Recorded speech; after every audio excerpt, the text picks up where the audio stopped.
உங்களுக்கோ இல்லை உங்கள் அம்மா அப்பாவுக்கோ கண்புரை ஆப்ரேஷனுக்கு எந்த லென்ஸ் வைக்கலாம்னு யோசிச்சுட்டு இருக்கீங்களா? வாங்க பார்க்கலாம். ஹாய், நான் டாக்டர் பிரவீன்குமார், கண்புரை, லாசிக் லேசர் மற்றும் சர்க்கரை கண்ணோய் லேசர் நிபுணர். ஸோ உங்களுக்கோ இல்லைன்னா உங்கள் அம்மா அப்பாவுக்கோ இப்போ கண்ணில் புரை வந்துருச்சு, புரைக்கு சர்ஜரி பண்ணணும்னு டிசைட் பண்ணிட்டீங்க. இப்போ எந்த லென்ஸ் வைக்கலாம்ன்ற ஒரு குழப்பத்தில் இருக்கீங்க. ஸோ நம்ம கண்ணுக்குள்ள ஒரு மங்கி போன லென்ஸ் இருக்குது, அதுதான் புரை நம்ம புரிஞ்சுக்கிட்டோம். அந்த புரை எடுத்துட்டு வேற ஒரு செயற்கை லென்ஸ் வைக்க போகிறோம் நம்ம புரிஞ்சுக்கிட்டோம். ஸோ இதில் என்ன விஷயம் புரியணும் அப்படின்னா, என்றைக்குமே நம்ம கண்ணுக்குள்ளே வைக்கிற லென்ஸ் நமக்கு இறைவன் கொடுத்த நேச்சுரல் லென்ஸோட ஈடாகாது.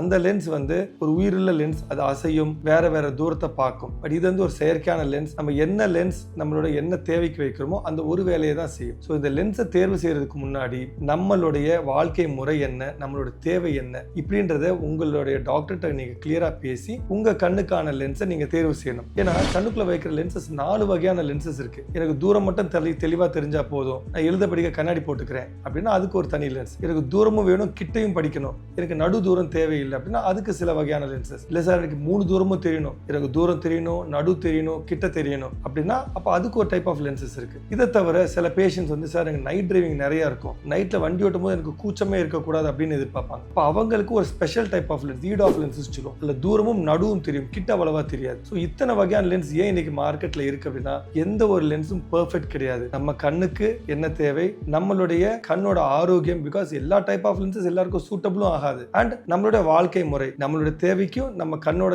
ஸ்டேட்டஸ்க்கும் சிச்சுவேஷனுக்கு ஏற்ற மாதிரி உங்களுடைய கண் டாக்டர் உங்களுக்கு அந்த லென்ஸை பரிந்துரைப்பார். ஸோ இதுக்கான எல்லா டெஸ்ட்டும் நம்ம ஹாஸ்பிட்டல் அவைலபிளா இருக்கு. இதெல்லாம் பார்க்கும்போது பேஷண்டோட ஏஜ், அவங்க கண்ணோட ஸ்டேட்டஸ்க்கு, அவங்களோட லைஃப் ஸ்டைலுக்கு ஏற்ற மாதிரியான பெர்ஃபெக்ட் லென்ஸை நம்ம சஜஸ்ட் பண்ணுவோம். அதுக்கப்புறம் அது பேஷண்டோட சாய்ஸ். ஸோ கரெக்டான லென்ஸை தேர்வு செய்யறது ரொம்ப முக்கியம். ஏன்னா இது லைஃப்ல ஒன் டைம் டெசிஷன். ஏன்னா இந்த லென்ஸ் தான் உங்களோட வாழ்க்கை முழுசும் உங்க கண்ணில் இருந்து உங்களுக்கான வேலையை செய்ய போகுது. ஸோ கரெக்டான லென்ஸை தேர்வு செய்யுங்க.